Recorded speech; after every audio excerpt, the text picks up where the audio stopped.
Hey, everybody. My name is Ashley Woodard-Henderson. My friends call me Ash. I use she, her pronouns, or any said respectfully in a right relationship. And my beloved movement kin from the National Council of Elders wanted me to just come and speak a word to you in this really trying time full of anxiety and tribulation. Some of you might be feeling real rage or powerlessness. Some of you might be feeling optimistic and finding joy and beauty where you can find it, while also navigating the contradictions of the disgustingness of the political climate in this country and the growing global fascist and authoritarian consolidation of power across the world. But I hope that by the end of this program, by the time that you're hearing my voice, you have heard from our colleagues, our kin, our comrades, a particular sacred word that has made you feel ready to step into your divine purpose in this moment. You are a human. All of your feelings about this moment are valid. But what I need for you to do is thinking about the low bar of entry for the friends, the families, the community members, your neighbors that you can be inviting into a movement that says enough is enough.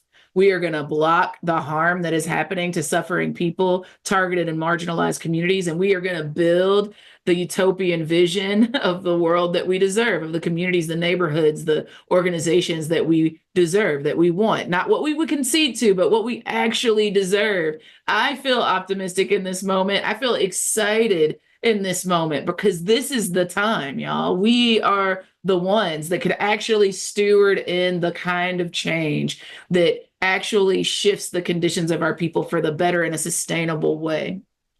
And I know you're like, Ashley, but like MAGA is destroying the government.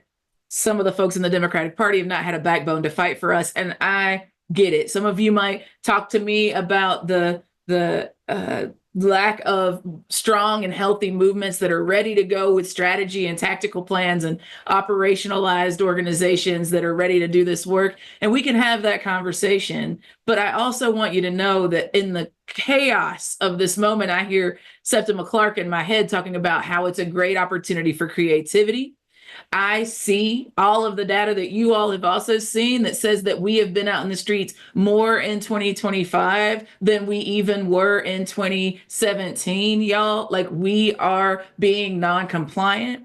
We are building people power. We are getting back into right relationship with working class people, everyday people. We are not just going to keep talking to other activists like us. And when I say that we're going to block MAGA and block the harm that is happening to our people, and we are going to build the future, the communities, the loving relationships, the beloved community that we've always deserved, we're going to do it by building a multi-tactical, multi-sector, multi-racial, multi-ideological movement that is the movement of our dreams. I'm seeing us do it right now. It's true that people that want to harm us are building and consolidating their power, but what is not, that doesn't make it true that we are just losing.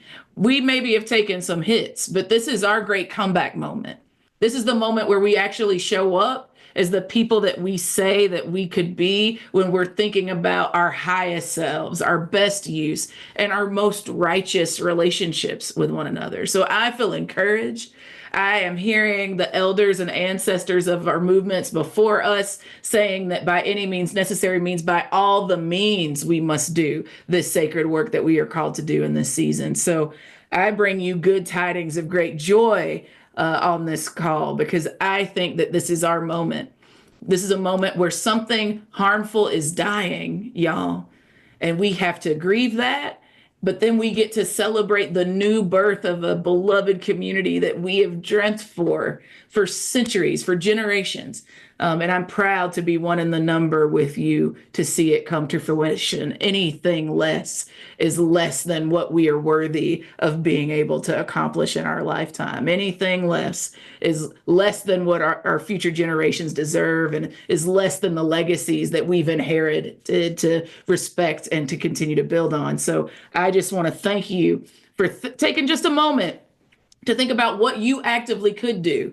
It might be just continuing to call your Congress folks and telling them that you expect them to fight these harms. It might be getting in the streets and being non-compliant, doing civil disobedience or direct action or other forms of non-compliance. It might look like politically educating yourself, your family, your friends, and your neighbors so that we can make new knowledge together for the sake of action to stop these harmful things from happening. You might be an organizer or a base builder and joining a political home where you can bring more people in, absorb them into our movement, and put them to meaningful work.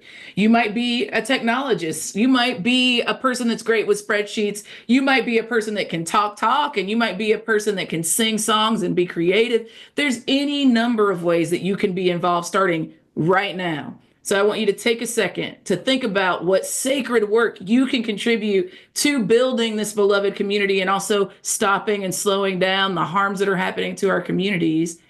And I want you to recommit to doing that starting right now. Being courageous is contagious, y'all. I'm not asking you not to be scared. I'm not asking you to dismiss the feelings that you have. I'm asking you to channel that, to grieve, to feel those feelings, and to get to meaningful work, because every day we don't, our people suffer.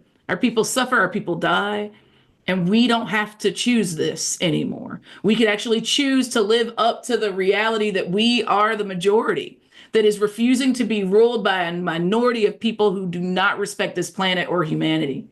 So I'm recommitted today, and I hope you are too, and I will see you in the streets.